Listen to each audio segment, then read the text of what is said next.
The human heart is like an ocean, vast, mysterious, sometimes calm on the surface, but always restless in its depths.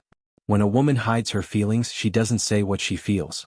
But her gestures, her silences, and her attitudes become a secret language. So, how do you decipher this language?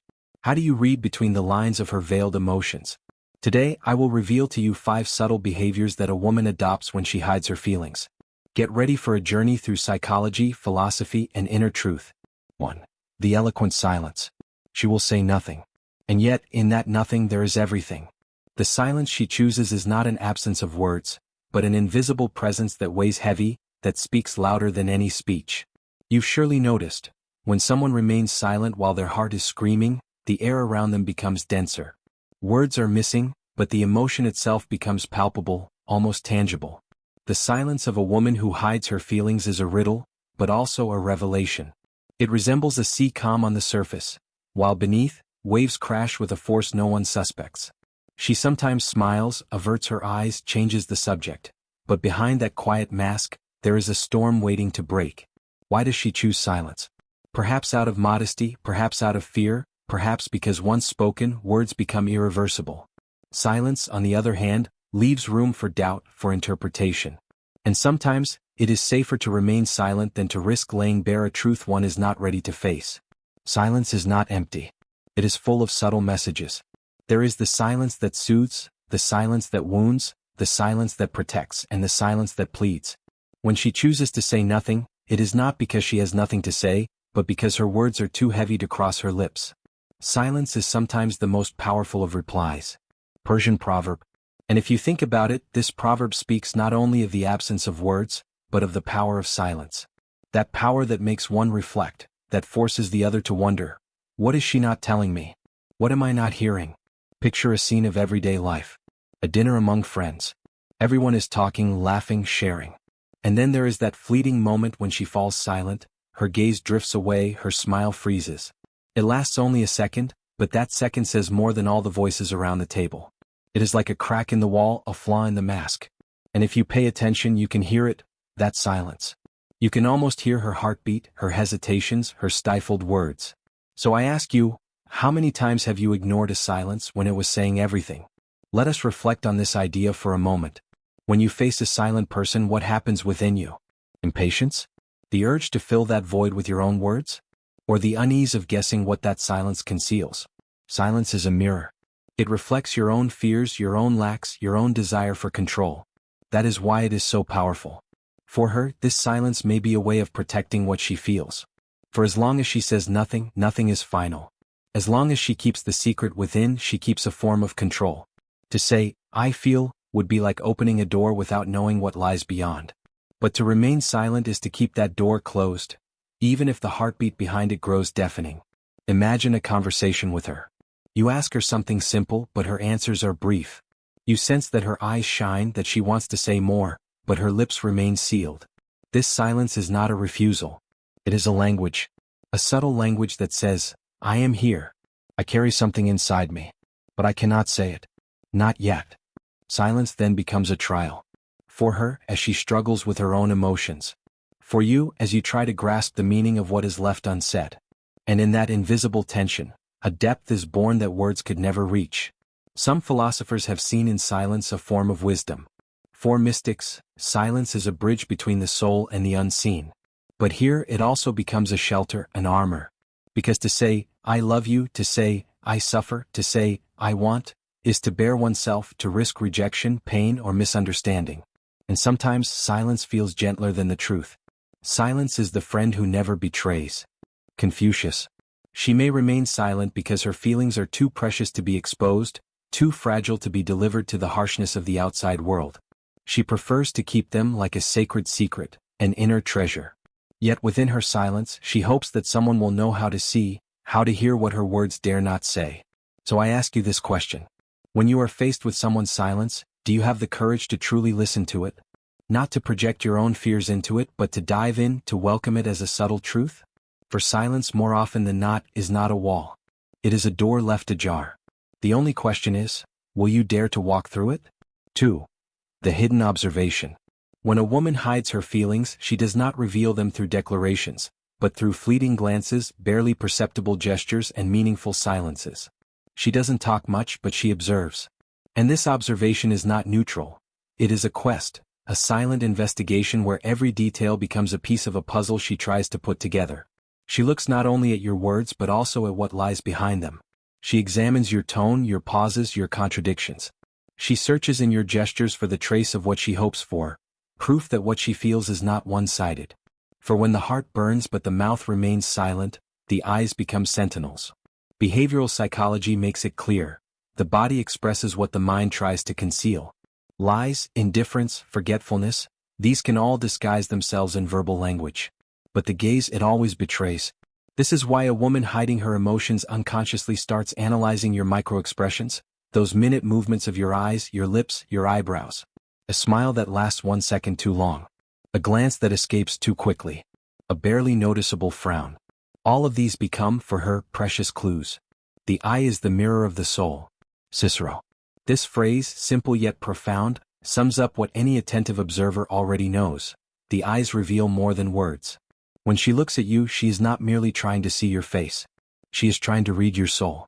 Have you ever felt that insistent, almost unsettling gaze as if someone were trying to decipher you? It wasn't mere curiosity. It was psychological reading. She wanted to understand what you weren't saying. Observation is a form of secret language. By focusing on you, she avoids talking about herself. By analyzing you, she diverts attention from what she feels. But in truth, the more she observes you, the more she projects her own emotions onto you.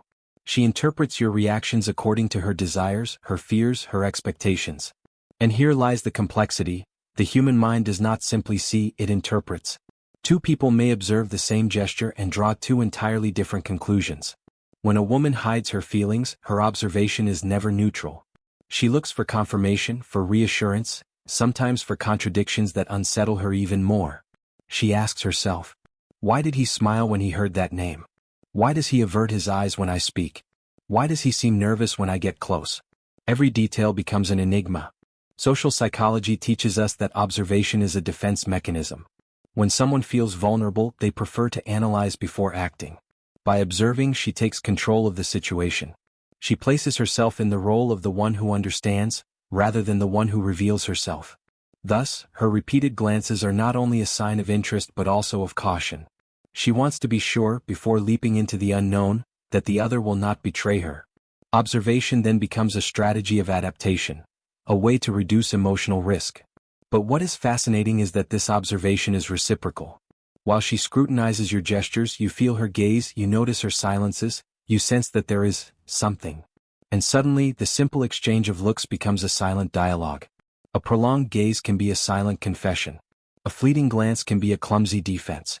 An insistent stare can be a muffled cry. This play of glances, microgestures, and reciprocal observation creates an almost magnetic tension. No one speaks, yet everything is said. Psychologists call this nonverbal communication. According to some studies, more than 70% of our communication takes place through nonverbal signals. Words are only the surface. The real message hides in tone, expressions, posture, and silence. Thus, when a woman hides her feelings, she becomes an expert in this form of communication. She sees what many others do not. She deciphers your contradictions, your clumsiness, your involuntary truths. And this is what makes her observation so unsettling. She looks at you with an intensity that few people dare to face. But let us ask a more intimate question. Why is it so difficult to hold someone's gaze? Because it strips us bare. Because in the eyes of another, we fear seeing our own flaws reflected. And perhaps that is why she insists. Because her own hidden feelings are desperately searching for an echo. She waits for your eyes to say what your lips dare not. Hidden observation is therefore much more than curiosity. It is a form of hope. It is the waiting for a sign, for reciprocity. She observes not to judge, but to hope. She wants to see in your gestures proof that she is not alone in what she feels. And even if she keeps her silence, her eyes speak for her. 3. The paradoxical distance. There is an apparent contradiction in human behavior. We intensely desire what frightens us and we flee from what we desire most. This is precisely what Seneca expressed when he said, "We often flee from what we desire most." When a woman hides her feelings, she can embody this paradox. She does not distance herself because she is indifferent. On the contrary, she distances herself because the intensity of what she feels overwhelms her. Distance becomes a strategy, an invisible barrier she erects to protect the storm within. Stoic philosophy reminds us that humans live in constant struggle between reason and passion. The Stoics said that passion is a force that uproots the tranquility of the soul, makes it waver and leaves it vulnerable. When her feelings become too powerful, she experiences this vulnerability. She perceives her heart as a potential flaw, a breach open to the unforeseen, to suffering, to rejection. Thus, the distance she creates is not a rejection of the other, but a desperate attempt to preserve herself. She withdraws as one closes shutters during a storm, not to deny the storm's existence but to survive its gusts. The paradox of this distance is that it can be interpreted as disinterest. You see her pull away, avert her gaze, reduce contact, and assume she feels nothing. But in reality, this gesture is often the exact opposite. She feels so much that she needs to create space to breathe. It is a universal paradox. We find it in Eastern philosophy, particularly Taoism. The more one desires to possess, the further one drifts from the essential. Distance becomes a natural movement, a reflex of inner survival. Imagine a scene. She avoids you. She doesn't respond immediately, she dodges meetings, she sidesteps her words. You might think she is cold, indifferent. Yet at the same time she thinks of you, her mind constantly returning to your image, but she chooses to keep you at a distance. Why? Because the idea of being too close triggers an even greater fear, the fear of losing control. The philosopher Kierkegaard spoke of this paradoxical vertigo we feel in the face of what we desire most. He called it the anxiety of freedom. The moment when one faces the infinite of possibilities and recoils, seized by vertigo. In human relationships, approaching the intensity of desire too closely can provoke the same vertigo. So she steps back, not out of indifference but because of the depth of her feelings. The paradox becomes even crueler when it becomes reciprocal.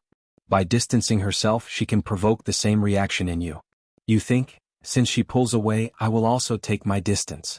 And this double distancing creates an abyss between two beings who, nevertheless, burn to come closer. How many precious bonds have we let fade simply because we did not dare to illuminate them? How many silent loves have dissipated into the air, not from lack of feeling but from excess fear? Within this paradoxical distance lies a painful truth about humans. We are sometimes our own saboteurs. We prevent ourselves from loving, we prevent ourselves from living because the intensity of life scares us. We prefer the safety of distance to the vulnerability of closeness. And in this flight we lose what we desire most. Modern psychoanalysis confirms it. This behavior may be linked to a defense mechanism called avoidance. When emotions are too strong, the unconscious implements an avoidance strategy to reduce anxiety. The person distances themselves from the object of desire, not to erase it, but to escape the potential pain it represents. Yet it is fascinating to see that this distance is rarely total. There is always a thread connecting them. She steps away but not too far. She disappears but not completely. She cuts off, but leaves an invisible line. This line is the very paradox of her retreat. She flees while remaining present, she distances herself while continuing to observe. Here, philosophy meets psychology. For this paradox is not merely a contradiction. It is a tension, a dialectic. She rejects you to better draw you in. She flees you to better wait for you. And in this back-and-forth movement plays out the silent drama of her feelings. So ask yourself this question. How many times have you mistaken distance for indifference? And how many times have you let a precious bond die, when it needed only a little courage to be illuminated? 4. The unspoken little details. You may not notice, but she does discreet things.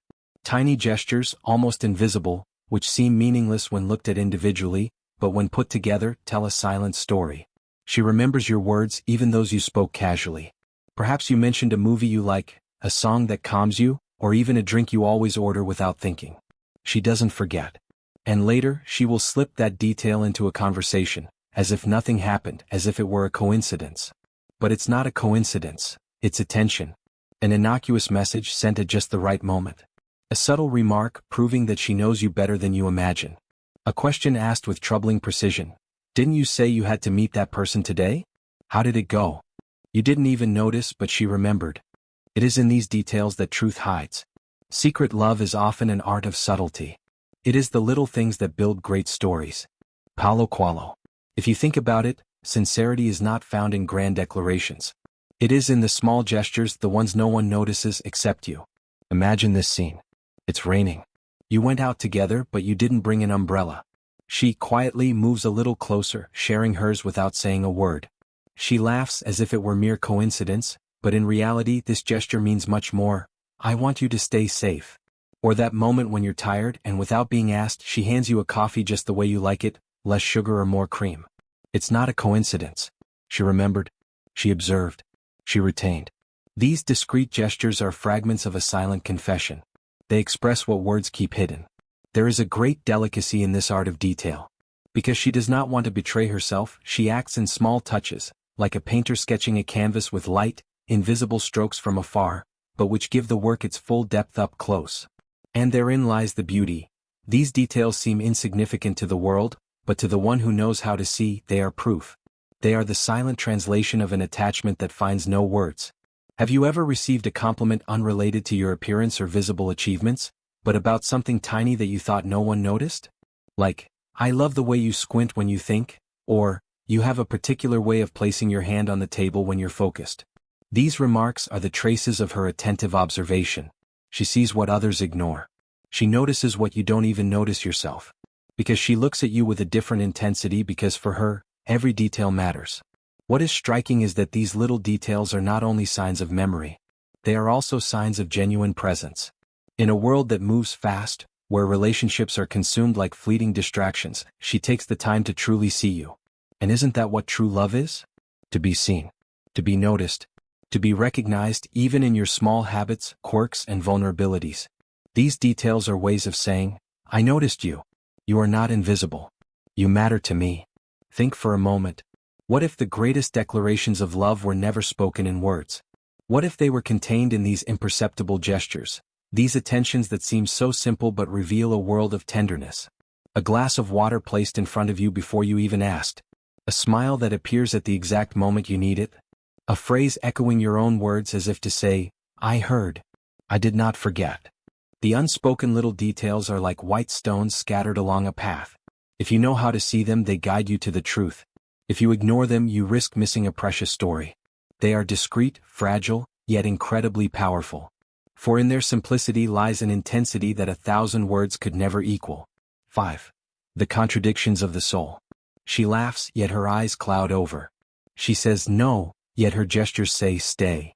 She claims to be indifferent, yet her body, despite herself, leans toward you, her breath catches at your words, her gaze follows you. It is in this in-between that one of the most poignant truths of human existence lies. We spend our lives trying to hide what we long to reveal, concealing what consumes us, building walls where we dream of opening doors. Contradiction is a stage where the heart and reason face off. The mouth utters cold, logical, measured words, but the body betrays, the eyes speak, the voice trembles. It is a silent battle between two forces, the instinct that wants to surrender and the fear that wants to control. You see her smile, and that smile seems light, but in her eyes there is a shadow. A shadow only those who know how to look can perceive. This confusion, this hesitation, this micro-gap between the mask and the truth, this is where the soul hides. The heart has its reasons which reason knows nothing of. Blaise Pascal. And these reasons often emerge in contradictions. Imagine this scene. You talk with her. She tells you she's busy, that she has no time, that your presence changes nothing. But when you turn away, her gaze lingers, her breath suspends, her body stays tense as if something inside her cries, stay. You walk away, but in silence, she hopes you will return. That no, that means yes, that distance that begs for closeness, that coldness that hides an inner fire. Here lies the paradox. Here lies the truth concealed within a lie. Psychologists say that humans are beings of contradictions because we live at the intersection of instincts and social norms. We desire, but we fear rejection. We want to get closer, but we fear losing our independence. We love, yet we tremble at the thought of suffering. So we send mixed signals. She says, I don't care, but her heart races. She laughs loudly, yet her eyes shine with an intensity she cannot control. She turns her head, but her shoulders remain directed toward you. It is in these involuntary contradictions that true emotions reveal themselves. There is something deeply human in this inner struggle. For isn't this how we all live? Part of us wants to be free, transparent, vulnerable. But another part restrains us, imposes caution, control, armor. This duality, this fracture, is both pain and beauty. When she tells you go, but her eyes plead stay, it is the soul tearing itself apart. And in that tear, a raw truth is revealed: fragility. This fragility, far from being a weakness, is a sign that something real, alive, and powerful exists. Think about it. How many times have you also sent these conflicting signals? How many times have you said, "I'm fine," while your inner world crumbled? How many times have you claimed not to love, while your heart beat faster than ever before? We are all prisoners of our contradictions. Yet it is they that make us human. The drama of the soul plays out in these subtle contradictions. They are like cracks in a wall, fragile, imperceptible, yet revealing the truth of what lies behind. And perhaps therein lies the beauty of human relationships, in the art of perceiving what the other does not say, yet reveals despite themselves. When she contradicts herself, she is not trying to deceive you.